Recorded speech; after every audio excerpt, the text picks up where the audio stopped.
ونصلي ونسلم على رسوله الكريم أما بعد فأعوذ بالله من الشيطان الرجيم بسم الله الرحمن الرحيم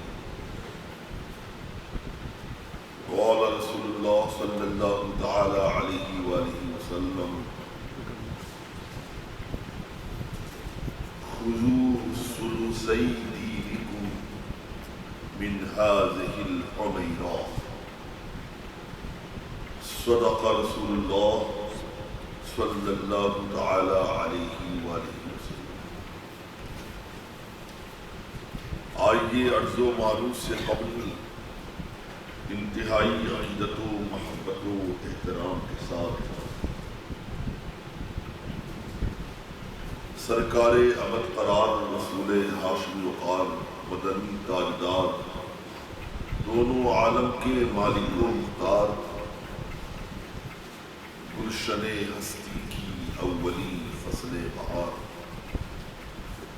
نور مجسم خلیفۃ اللہ اعظم فخر آدم و بنی آدم انیس بے کساں چارہ ساز درد منداں بے کسوں کے کس بے بسوں کے بس بروحی فدا جناب محمد رسول اللہ صلی اللہ تعالی علیہ وآلہ وسلم کی بارگاہ گوہربار میں درود پاک کی حسین سے حسین تر ڈالیاں پیش کرے پڑھے باواز بلند اللہم صلی علی سیدنا مولانا مہوانا ملجانا محمد وعلى آلہ واصحابہ وبارک وسلم صلاۃ و سلام علیکہ یا سیدی یا رسول اللہ صلی اللہ تعالی علیہ وعلى آلہ وسلم۔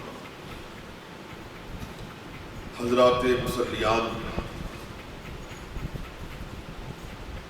بے فضلہ تعالی جل وعلا بکرم مصطفیٰ صلی اللہ تعالی علیہ وآلہ وسلم ماہ رمضان آیا بھی اور بڑی تیزی کے ساتھ جا رہا ہے۔ تقریباً آدھا ماہ رمضان گزر گیا، آج 14 روزہ ہے، احساس تک نہیں ہوا۔ ہر سال ایسے ہی ہوتا ہے، بڑے انتظار کے بعد آتا ہے اور بڑی سبک روی کے ساتھ تیز رفتاری کے ساتھ ہم سے جدا ہو جاتا ہے۔ جیسا کہ آپ کو معلوم ہے کہ اس مقدس مہینے میں کئی ایک اہم واقعات پیش آئے ہیں۔ رمضان مبارک کی 3 تاریخ کو خاتون جنت سیدہ فاطمہ رضی اللہ تعالی عنہا کے وصال کی تاریخ ہے۔ آپ نے آپ کی سلسلے بیان بھی سماعت فرمایا، اور 10 رمضان مبارک کو سیدہ خدیجہ رضی اللہ تعالی عنہا کی تاریخ وصال میں آپ نے سیدہ کی عظمت شان بھی سماعت فرمائی مختصراً۔ اور اسی مہینے کی 17 تاریخ کو 2 اہم واقعات ہیں۔ ایک جنگ بدری بھی ہوئی ہے، اور ہماری آپ کی ساری کائنات سارے مومنوں کی ماں حضرت سیدہ عائشہ صدیقہ رضی اللہ تعالی عنہا کی بھی تاریخ وصال ہے 17 رمضان۔ اس لیے آج ہم سیدہ کی شان میں عقیدت کا خراج لے کے آئے، اور اصحاب بدر کے سلسلے میں انشاءاللہ 17 تاریخ کو افطار سے پہلے اختصار کے طور پر بیان ہوگا۔ پہلے آئیے سیدہ عائشہ صدیقہ رضی اللہ تعالی عنہا، جن کی بہت بڑی شان یہ ہے اور جن کے احسان تلے پورا عالم اسلام دبا ہوا ہے، اور تا قیامت کوئی بھی مسلمان سیدہ کے اس احسان کو فراموش کر ہی نہیں سکتا۔ وہی احسان فراموشی کرے گا جس کے دل میں بغض ہو، حسد ہو، قدر ہو۔ حضرت میرے آقا صلی اللہ تعالی علیہ وسلم کا ارشاد گرامی ہے کہ خذوا ثلثی دینکم من هذه الحمیرہ۔ ہمارے آپ کے آقا صلی اللہ علیہ وسلم سیدہ کو پیار سے حمیرہ کہہ کے پکارا کرتے تھے۔ میرے آقا فرماتے ہیں کہ خذوا ثلثی، تم 1/3، 1/3، 2/3، ثلثی ثلثان، تم 2/3 دین اس حمیرہ سے، اس عائشہ صدیقہ سے۔ اس کا مطلب یہ ہوا کہ 2/3 دین جو ہمیں ملا ہے وہ سیدہ عائشہ صدیقہ رضی اللہ تعالی عنہا سے ملا ہے۔ آئیے جلدی سے میں 2-4 اشعار جو میں نے آپ کی شان میں کہے وہ میں آپ سے گزار کر رہا ہوں۔ سماعت فرمائیں کہ نور ہی نور ہے حضرت عائشہ، نور ہی نور ہے حضرت عائشہ، حق سے معمور ہے حضرت عائشہ، حق سے معمور ہے حضرت عائشہ۔ یہ بھی یاد رہے کہ جتنی سب سے زیادہ حدیثیں جس صحابی سے مروی ہے ان کا نام حضرت ابو ہریرہ رضی اللہ تعالیٰ۔ ان کے بعد سب سے زیادہ حدیثیں جن سے مروی ہیں سیدہ عائشہ صدیقہ کی ذات بارکات ہے۔ شیخ سنیے گا، مرویات ان کی سب راویوں سے فضول، مرویات ان کی سب راویوں سے فضول، ارے علم کی تور ہے، وہی تور، علم کی تور ہے حضرت عائشہ۔ آپ افتاء کی مسند کی رونق رہی، آپ افتاء کی مسند کی رونق رہی، فقہی منصور ہیں حضرت عائشہ۔ 2/3 ہے دین ان کی تحویل میں، 2/3 ہے دین ان کی تحویل میں، دینی دستور ہے حضرت عائشہ، دینی دستور ہے حضرت عائشہ۔ اور قربت نور حق کا ہے نوری اثر، قربت نور حق کا، نور حق مولانا سرکار ہے نا، قربت نور حق کا ہے نوری اثر، ارے نازش حور ہے حضرت عائشہ، نازش حور ہے حضرت عائشہ۔ خود عبادات کرتی رہی ان پہ ناز، خود عبادات کرتی رہی ان پہ ناز، ایسی معجور اجر یافتہ، اجر والی ایسی جیم سے ایسی معجور ہے حضرت عائشہ۔ اور مقطع کا شعر ہے، قدسی قربان ان پر ہے وصف گنا، قدسی قربان ان پر ہے وصف گنا، ایسی غیور ہے حضرت عائشہ۔ نور ہی نور ہے حضرت عائشہ، حق سے معمور ہے حضرت عائشہ۔ صلو علی الحبیب، اللہم صلی علی سیدنا مولانا محمد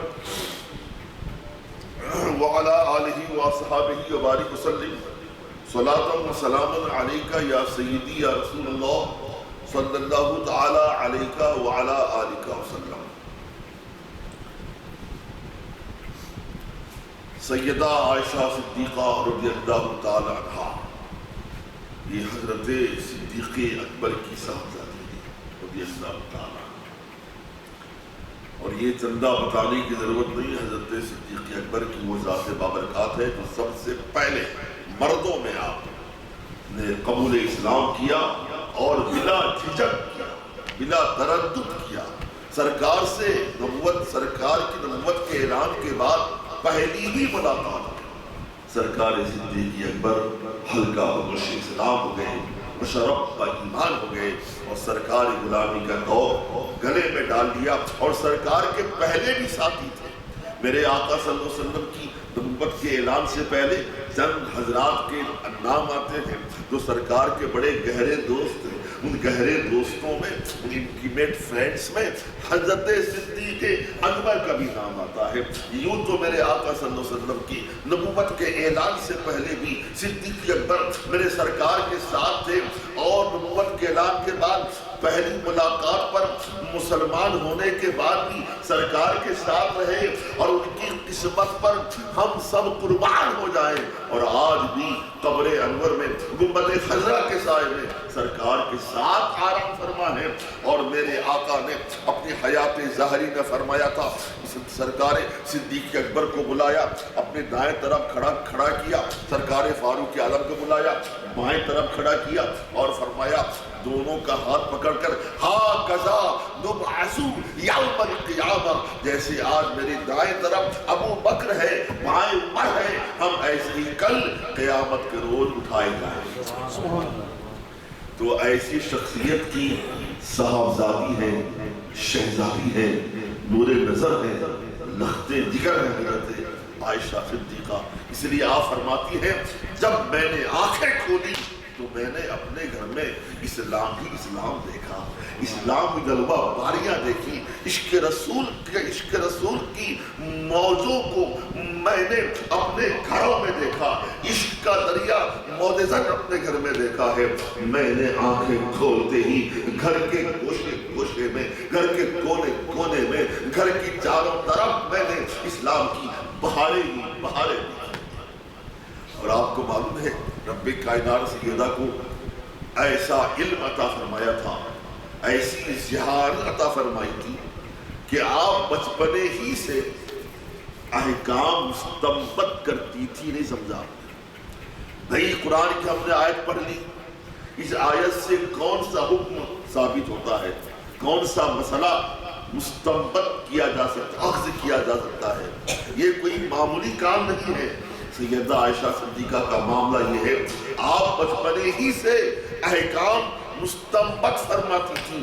بلکہ آپ خود فرماتی ہیں میں چھوٹی سی بچی تھی جب مکہ شریف میں آیت نازل ہوئی تھی, بلی ساعت موعدہم الی آخر الآیہ, تو ایسے وقت میں نے مجھے پوری آیت بھی یاد ہے, اور میں نے اس آیت سے متعلق جانے کتنے احکام بھی مستنبط فرمائے ہیں.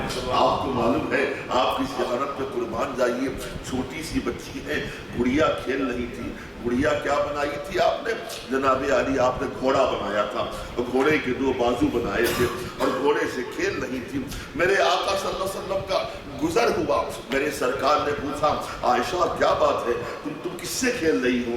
کہا آقا گڑیا ہے, یہ میں نے گھوڑا بنایا ہے, اس کے 2 بازو بنائے ہیں. کہا میرے سرکار نے فرمایا عائشہ کہیں گھوڑوں کے بازو بھی ہوتے ہیں؟ سیدہ عائشہ صدیقہ بالکل بچپنے کا عالم ہے, آپ فوراً جواب دیتی ہیں کہ آپ نے نہیں سنا ہے, آپ کو نہیں معلوم ہے جناب سلیمان علیہ السلام کے گھوڑوں کے بھی بازو ہوا کرتے تھے. اتنا سننا تھا میرے آقا مسکرا پڑے, یہاں تک کہ آپ کے دندان مقدس سے نور کے سوتے پھوٹنے لگے. یہ بچپنے کا جواب ہے. سیدہ عائشہ صدیقہ رضی اللہ تعالی عنہ آپ خود فرماتی ہیں کہ رب کائنات نے میرے اندر ایسی 9 خصوصیات عطیہ فرمائی جو نبی پاک صلی اللہ علیہ وسلم کسی زوجہ مطہرہ کے اندر نہیں پائی جاتی. 9 خصوصیات میں سرکار ابد قرار صلی اللہ علیہ وسلم کی تمام ازواج مطہرات سے ہر درجہ فائق. وہ خصوصیات کیا ہے؟ فرماتی ہیں کہ میرے نکاح سے پہلے رب کائنات نے فرشتے کے ذریعہ یا جبریل امین کے ذریعہ نبی پاک صلی اللہ علیہ وسلم کو عالم خواب میں سیدہ عائشہ صدیقہ رضی اللہ تعالی عنہ کی تصویر دکھائی. میرے آقا خود فرماتے ہیں صلی اللہ علیہ وسلم کہ عائشہ سے نکاح سے پہلے 3 رات متواتر میں نے دیکھا عالم خواب میں, عالم رویا میں ایک فرشتہ ریشمی پارچے میں ریشمی ایک پارچے میں لپٹ کر یہ تصویر مجھے دکھا رہا ہے. میں نے پوچھا یہ تصویر کس کی ہے؟ تو فرشتے نے جواب دیا یہ آپ کی زوجہ ہے. جب میں نے دیکھا وہ تصویر کو، وہ تصویر کسی اور کی نہیں تھی، سیدہ عائشہ صدیقہ رضی اللہ تعالی عنہا کی تھی. یعنی معلوم کیا ہوا، یہ نکاح گویا من جانب اللہ ہو رہا ہے. رب کائنات نے نکاح سے پہلے متواتر 3 راتوں تک سیدہ کی تصویر میرے آقا صلی اللہ علیہ وسلم کو خواب دکھا. ایک خصوصیت ہو گئی، کسی اور زوجہ مطہرہ کے ساتھ ایسا نہیں تھا. اور دوسری خصوصیت آپ بیان کرتی ہیں کہ میں 6 سال کی عمر میں تھی، میرا سرکار سے نکاح ہو گیا. یہ خصوصیت سے میرے اندر پائی جاتی ہے. پھر فرماتی ہیں تیسری خصوصیت یہ ہے کہ میں 9 سال کی عمر میں کاشانِ نبوت میں آ گئی، سرکار کی صحبت بافیض میں آ گئی. پھر فرماتی ہے چوتھی خصوصیت یہ ہے کہ میرے علاوہ کوئی بھی زوجہ نبی باقرہ نہیں رہی ہے، یعنی کنواری نہیں رہی ہے. میں تنہا تمہاری ہوں، باقرہ ہوں. تو نبی پاک صلی اللہ علیہ وسلم کے نکاح میں آئی. اور 5ویں خصوصیت یہ ہے کہ میں نبی پاک صلی اللہ علیہ وسلم کی تمام ازواج مطہرات میں، تمام پاک بیویوں میں سب سے زیادہ میں محبوب ترین بنی. یہی وجہ حضرت مسروق جو اکابر تابعین میں سے آپ کو معلوم ہے، جب وہ سیدہ سے حدیث روایت کرتے یوں آپ فرماتے کہ حدثت الصدیقۃ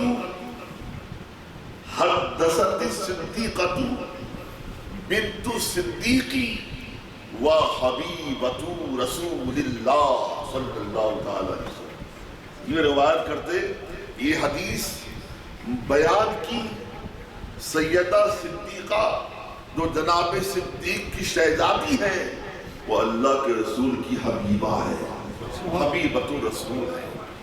یہ آپ کی 5ویں خصوصیت ہے. اور 6ٹھی خصوصیت انفرادیت یوں آپ بیان فرماتی ہیں کہ کسی زوجہ نے، سرکار کسی زوجہ پاک نے جبریل امین کو ماتھے کی آنکھوں سے نہیں دیکھا، اور میں نے سرکار کے فیض سے جبریل امین کو ماتھے کی آنکھوں سے دیکھا. سبحان اللہ، سبحان اللہ. اور 7ویں خصوصیت یہ ہے کہ رسول کائنات صلی اللہ علیہ وسلم کے فیض و کرم سے جب مجھ پر منافقوں نے اتہام کیا تھا، الزام تراشی کی تھی، اس پہ بہتان باندھنے کی ناپاک کوشش کی تھی، تو ایسے وقت میں رب کائنات نے میری عفت معانی میں، میری پاکیزگی میں، رب کائنات نے 1 نہیں 2 نہیں 3 نہیں 4 نہیں 5 نہیں بلکہ سورہ نور میں 18 آیات نازل فرمائی کہ عائشہ صدیقہ پاک ہے، عفت ماں ہے، پاکیزہ ہیں. ان کے کریکٹر ذرہ برابر بھی کسی قسم کا شبہ نہیں کیا جا سکتا. خداوند قدوس نے 18 آیات نازل فرما کر سیدہ کی پاکیزگی کا قیامت تک کے لیے اعلان فرمایا. یہ خصوصیت 8ویں ہوگی نا. اور 9ویں خصوصیت یہ ہے کہ جب رسول کائنات صلی اللہ علیہ وسلم کا وصال ہوا ہے، جب آپ نے دار فانی کو خیر بات کہا ہے، جب سرکار نے دار بقا کو لبیک کہا ہے، تو وقت وصال نبی پاک صلی اللہ علیہ وسلم کا سر میری گود میں تھا، اور اسی حال میں نبی پاک صلی اللہ علیہ وسلم کی روح پرواز کر گئی. سیدہ عائشہ فرماتی ہے یہ وہ 9 خصوصیات ہیں، یہ خصوصیات صرف میرے اندر پائی جاتی ہیں، نبی پاک صلی اللہ علیہ وسلم کی کسی اور زوجہ کے اندر نہیں پائی جاتی. محترم، صرف ہی نہیں بلکہ آئیے ہم سیدہ عائشہ صدیقہ کے علم پر تھوڑی سی ہم روشنی ڈالیں. آپ کو معلوم ہے بلکہ ان علم کی روشنی سے ہم خود اپنے آپ کو روشن کریں. سیدہ عائشہ صدیقہ رضی اللہ تعالی عنہ کے علم کا معاملہ یہ ہے، حضرت جناب قاسم نے باضابطہ روایت کی ہے اور یوں تحریر کی ہے، یوں فرماتے ہیں آپ کہ کانت عائشہ استقلت بالفتوى فی خلافت ابی بکر و عثمان ابی بکر و عمر و عثمان و حلوم جرہ الى ان ماتت رحمہ اللہ تعالی. جناب قاسم فرماتے ہیں سیدہ عائشہ صدیقہ رضی اللہ تعالی عنہ کے علم کا یہ عالم تھا، آپ کے علم کا یہ عالم تھا. یوں علمت شان آپ کی علمی علمت شان یوں رہی کہ جناب صدیق اکبر رضی اللہ تعالیٰ عنہ کی خلافت سے لے کر جناب مولائے کائنات کی خلافت تک آپ مسند افتاء پر فائز تھی. بڑے بڑے صحابہ آپ کی بارگاہ میں استفتاء لے کے آتے تھے، سوال لے کے آتے تھے، آپ اس کا شافی جواب دیا کرتی تھی اور فتاوے صادر فرمایا کرتی تھی. صرف یہی نہیں بلکہ بڑے بڑے صحابہ آپ سے مختلف معاملات میں جو اہم اہم امور دینی امور ہوتے آپ سے مشورہ طلب کیا کرتے تھے. یہی وجہ ہے کہ جناب عطا نے کتنی پیاری بات کہی ہے. آپ فرماتے ہیں کہ کانت عائشہ صدیقہ رضی اللہ تعالی عنہ عالم الناس و افقہ الناس و احسن الناس رایا فی العامہ. کہتے ہیں کہ عائشہ صدیقہ سارے لوگوں میں سب سے بڑی علم والی اور فقہ کے سلسلے میں سب سے زیادہ معلومات رکھنے والی اور رائے عامہ میں سب سے زیادہ آپ احسن تھی. آپ سے بڑھ کر بڑی رائے عامہ میں احسن نہیں رہا ہے. اس لیے عائشہ صدیقہ کا علمی مقام ہے، مقام علمی ہے. اور یہ بھی آپ کو تو معلوم ہی ہے جس جناب مسعود نے حبیبۃ رسول اللہ کہا نا، حبیبۃ رسول اللہ کہا نا کہ اللہ کے رسول کی حبیبہ ہے. معلوم ہے آپ کی محبت کا یہ عالم ہے.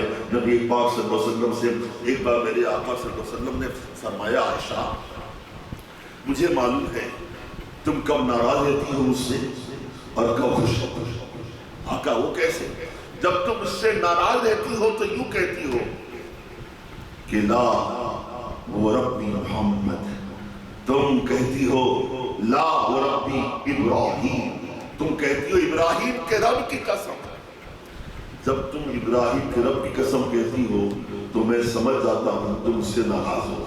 جب تم کہتی ہو لا ربی محمد، محمد کے رب کی قسم، تو میں جان جاتا ہوں کہ تم سے خوش ہو. سیدہ عائشہ صدیقہ نے کیا پیارے انداز سے محبت آمیز لہجے میں آپ نے عرض کیا اللہ کے رسول میرے سردار ایسی بات نہیں ہے، لا احجر الا اسمک، میرے آقا ایسا نہ سمجھنا کہ میں آپ سے ناراض رہتی ہوں. سوال نہیں پیدا ہوتا ہے بھلا میں آپ سے کبھی ناراض بھی رہ سکتی ہوں. میری زندگی کا سارا اثاثہ آپ کے قدموں پہ قربان ہے. ہاں اتنا ضرور ہے میں کبھی کبھی آپ کا نام نہیں لیتی، اس کا مطلب نہیں ہے آپ کی یادوں سے غافل رہتی ہوں. ایسا نہیں ہے، ہر لمحہ ہر لحظہ آپ کی یادوں سے میں سربستہ رہتی ہوں، یادوں سے وابستہ رہتی ہوں. میں آپ کی یادوں کی نوری چادر میں لپٹی ہوئی رہتی ہوں. ہاں اتنا ہے لا احضر الا اسمک، کبھی کبھی ایسا ہوتا ہے میں آپ کا نام نہیں لیتی. سیدہ عائشہ صدیقہ رضی اللہ تعالی عنہ سے نبی پاک صلی اللہ علیہ وسلم اتنی محبت فرماتے تھے. سیدہ عائشہ خود فرماتی ہے کہ ایک میری خصوصیت یہ بھی ہے جب نبی پاک صلی اللہ علیہ وسلم غسل فرماتے تو ایک برتن میں پانی ہوتا اور اسی پانی سے غسل آپ بھی فرماتے تھے اور میں بھی غسل کرتی تھی. اور سرکار کبھی کبھی پانی لینے میں سبقت فرماتے تو میں یوں عرض کرتی آقا کیا میرے لیے پانی نہیں چھوڑنا ہے. یہ ادا ہے سیدہ عائشہ صدیقہ رضی اللہ تعالیٰ عنہ کی. رسول کائنات صلی اللہ علیہ وسلم آپ سے بے حد محبت اس لیے بھی فرماتے تھے کہ پہلی بات تو یہ اللہ تبارک و تعالیٰ نے آپ کو بے حد ذہین و فطین اور زیرک بنایا تھا. چونکہ سیدہ سے 2/3 دین قیامت تک کے مسلمانوں کو، قیامت تک کے لوگوں کو ملنا تھا.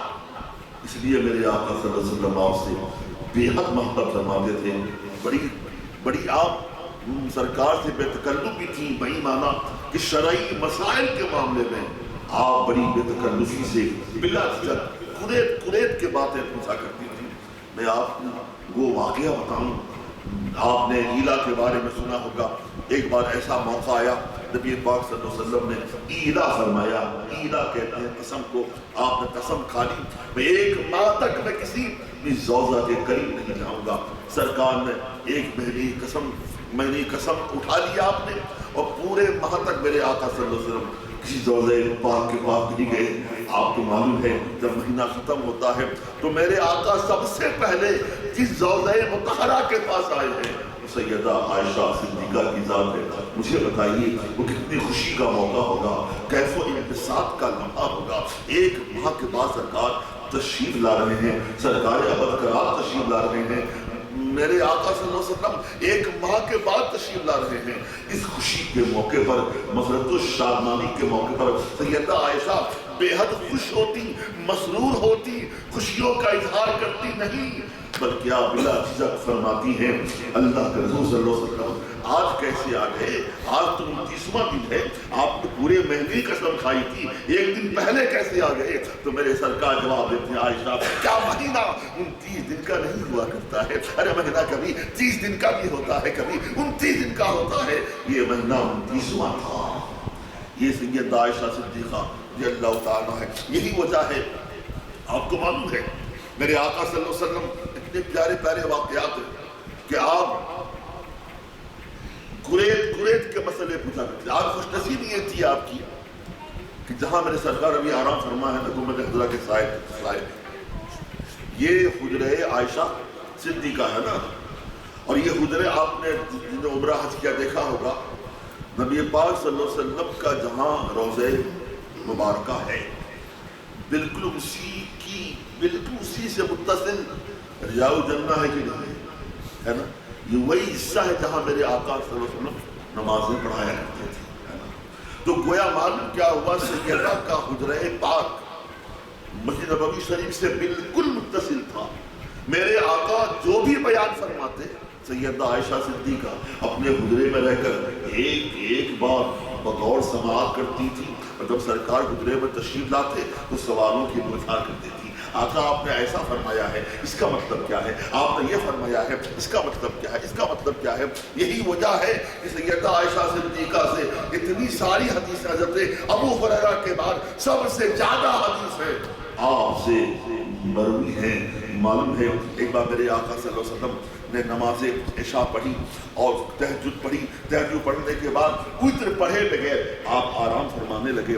میرے آقا صلی اللہ علیہ وسلم محو استراحت ہے، سرکار آرام فرما ہے، سیدہ عائشہ صدیقہ جگا کے فرماتی ہے جو سرکار سو گئے تو آپ جگانے لگی اور عرض کرنے لگی آقا آپ سو رہے ہیں، وتر پڑھے بغیر سو رہے ہیں، وتر تو پڑھ لیجئے۔ میرے آقا نے فوراً نماز وتر کے لیے آپ نے نیت باندھی۔ سیدہ عائشہ صدیقہ بول پڑی آقا آپ تو سو گئے تھے، وضو کیے بغیر آپ نماز پڑھ رہے ہو، وضو تو کر لیجئے۔ میرے آقا فرماتے ہیں عائشہ حمیرہ تجھے نہیں معلوم ہے نبی وہ ہوتا ہے جس کی آنکھیں سو جاتی ہیں مگر دل جاگتا رہتا ہے، نبی سو جائے اس کا وضو ثابت نہیں ہوا کرتا ہے۔ دیکھا آپ نے سیدہ عائشہ صدیقہ کا یہ معاملہ ہے۔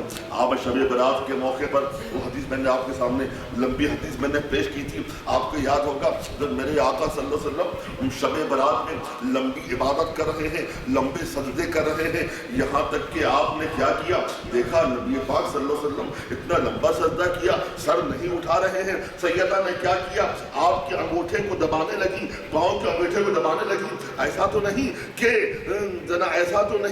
کہ آپ کی سانس رک گئی ہے، یا ایسا تو نہیں آپ کی روح پرواز کر گئی ہے، مطلب یہ ہے اتنی قربت تھی اور مسائل بھی آپ قریت کے پوچھا کرتی تھی۔ مگر ایک موقع ایسا آیا ہے ان نامزاروں کو کیا کہا جائے، آج بھی ایسے لوگ موجود ہیں نبی پاک صلی اللہ علیہ وسلم کا کلمہ پڑھنے کے باوجود بھی سیدہ عائشہ صدیقہ کے بارے میں بول بکواس کرتے ہیں۔ معلوم ہے سیدہ عائشہ صدیقہ رضی اللہ تعالیٰ عنہا پر تہمت لگائی گئی تھی تو ایسے موقع پر یہ لوگ کہتے ہیں نام نہاد مسلمان، یہ مولوی کے نام پر بدنما داد یوں کہتے ہیں نبی پاک صلی اللہ علیہ وسلم کو علم غیب اگر ہوتا تو فوراً فرما دیتے کہ عائشہ صدیقہ پاک و صاف ہے، اس اتہام و الزام سے بری و ذمہ ہے، اور نبی پاک خاموش رہے۔ یہی وجہ ہے سیدہ عائشہ صدیقہ غصہ ہو کر، روٹھ کر، ناراض ہو کر اپنے میکے چلی گئی۔ ان کمبختوں کو کیا کہا جائے، اس میں کوئی شبہ نہیں۔ اتہام ہوا، جب لوگوں نے تہمت باندھی آپ پر، سیدہ عائشہ صدیقہ سخت بیمار ہو گئی، مبتلا بخار ہو گئی۔ پھر اس کے بعد آپ یقیناً میکے تشریف لے گئی، لیکن یہ کہنا نبی پاک صلی اللہ علیہ وسلم سے ناراض ہو کر گئی تھی، قطعی ایسی بات نہیں تھی۔ رہی بات میرے آقا خاموش رہے، یاد رہے محترم، اگر میرے آقا فوراً بول دیتے کہ میری عائشہ پاک ہے، میری عائشہ عفت مند ہے، معلوم ہے وہی منافقین جن لوگوں نے تہمت لگائی تھی وہ فوراً بولتے ارے ہر شوہر اپنی بیوی کی صفائی پیش کیا کرتا ہے، لہذا یہ ماننے کی بات نہیں ہے۔ میرے آقا نے سوچا میں بولوں گا، منافقین اعتراض کریں گے، سرکار خاموش رہے، اس لیے خاموش رہے تاکہ خداوند قدوس میری عائشہ کی پاکیزگی میں آیات نازل فرمائے۔ وہ دن بھی آیا، وہ حسین لمحہ بھی آیا، پھر اپنی کائنات میں 1 2 4 5 نہیں 18 آیات سورہ نور میں نازل فرما کر قیامت تک حضرت عائشہ صدیقہ کی پاکیزگی کا اعلان کر دیا، عفت ماوی پر مہر لگا دی۔ اس کے بعد معلوم ہے منافقوں کی زبان بھی بند ہو گئی، خواہ وہ کفار ہوں یا منافق ہوں ظواہر، اس زمانے کے وہ خوب جانتے تھے قرآن کی آیت ہوا کرتی ہے، یہ کلام اللہ ہوا کرتا ہے، سارے کے سارے خاموش ہو گئے۔ سیدہ عائشہ صدیقہ رضی اللہ تعالیٰ عنہ کی سب سے بڑی خوبی یہ بھی رہی ہے کہ آپ امر بالمعروف نہی عن المنکر میں کبھی پیچھے نہیں ہٹا کرتی تھی۔ کسی کو دیکھتی غلط کام کرتے ہوئے، غیر شرعی کام کرتے ہوئے فوراً ٹوک دیا کرتی تھی، فوراً فرما دیا کرتی۔ اس کی وجہ کیا ہے؟ آپ کے سامنے سرکار کی حدیث موجود تھی۔ میرے سرکار نے فرمایا ہے، میرے سرکار نے فرمایا کہ مر رأى أحد منكم منكرا فليغيره بيده وإن لم يستطع فبلسانه وإن لم يستطع فبقلبه، هذا ضعف الإيمان۔ میرے سرکار فرماتے ہیں جب کسی کے اندر برائی دیکھو، شرعی خامی دیکھو، خاموش نہ رہو، طاقت ہے تو ہاتھ سے روکو، یہ بھی طاقت نہیں ہے تو زبان سے بولو، یہ بھی طاقت نہیں ہے تو دل سے برا جانو۔ دل سے برا جاننا ایمان کا کمزور ترین درجہ ہے۔ ہاں تو ماحول ہی بدلا ہوا ہے، نقشہ اڑ گیا ہے میرے بھائی۔ کسی کو بول دو بھائی دیکھو اور نماز ایسے پڑھ رہے، ایسے نہیں، ایسے پڑھنی چاہیے، لباس ایسے نہیں پہننا چاہیے وغیرہ وغیرہ، کوئی شرعی خامی بتا دو، بندہ ہمارا احسان مند ہونے کے بجائے وہ تو تیوری، اس کی تیوریاں چڑھ جاتی ہیں، جغرافیہ چہرے کا بدل جاتا ہے، پھر جانے کیسی باتیں لوگ کرنے لگتے ہیں۔ مولانا بڑے سخت ہیں یار، بابا ٹوک دیا کرتے ہیں، یہ ٹوکنا نہیں، ہم آپ کی اصلاح کرتے ہیں، ہمارا منصب یہی ہے۔ اور آپ کو معلوم ہے سرکار نے یہی فرمایا ہے کہ من کتم عن الحق فہو شیطان اخرس، جو حق جان کے خاموش ہے گونگا شیطان ہوا کرتا ہے۔ محترم دوستو، ہم نہیں چاہتے کہ آپ کے گونگے شیطان بنے، ہم تو آپ کی اصلاح کرنا چاہتے ہیں۔ دیکھیے نا سیدہ صدیقہ کا معاملہ یہ ہے، حج کے زمانے میں آپ تشریف لے گئی، زمانے حج میں دوران حج آپ نے ایک عورت کو دیکھا، وہ ایک ایسی چیز پہنی ہوئی ہے، ایسا ہار پہنا ہوا جس میں صلیب کا نقش و نگار تھا۔ معلوم ہے سیدہ عالم حج میں، حج کے ایام میں جراپا ہو جاتی ہے، آپ کی بھویں بن جاتی ہے۔ جلال نے فرماتی ہے اس صلیب والے نقش و نگار والے ہار کو گلے سے نکال، کیا تجھے نہیں معلوم ہے ایسی چیزیں غیر شرعی ہوا کرتی ہیں، اسلام میں جائز نہیں ہے، شریعت میں جائز نہیں ہے۔ ایک اور خاتون کو دیکھا کہ اس کے پاؤں میں لوہے کا گھنگرو لگا ہوا تھا، آپ جلال میں آ کے فرمانے لگی لوہے کا گھنگرو نکال، کیا تجھے نہیں معلوم ہے یہ سرکار نے فرمایا ہے یہ آگ ہے، آگ ہے، آگ نکال میرے سامنے سے۔ مطلب یہ ہے کہنے کا سیدہ صدیقہ نے اس حدیث پر تا دم حیات عمل کیا، جب کسی کے اندر شرعی خامی دیکھتی، شرعی برائی دیکھتی، فوراً بول پڑتی، کیونکہ سرکار نے فرمایا تھا کہ خاموش رہنا ایمان کا کمزور ترین درجہ ہے۔ آپ جیسی صاحب ایمان خاموش کیسے رہ سکتی تھی؟ اللہ تبارک و تعالیٰ سیدہ عائشہ صدیقہ رضی اللہ تعالیٰ عنہ کے فیضان سے ہم سب کو سرشار فرمائے وما علیہ الا البلاغ المبین.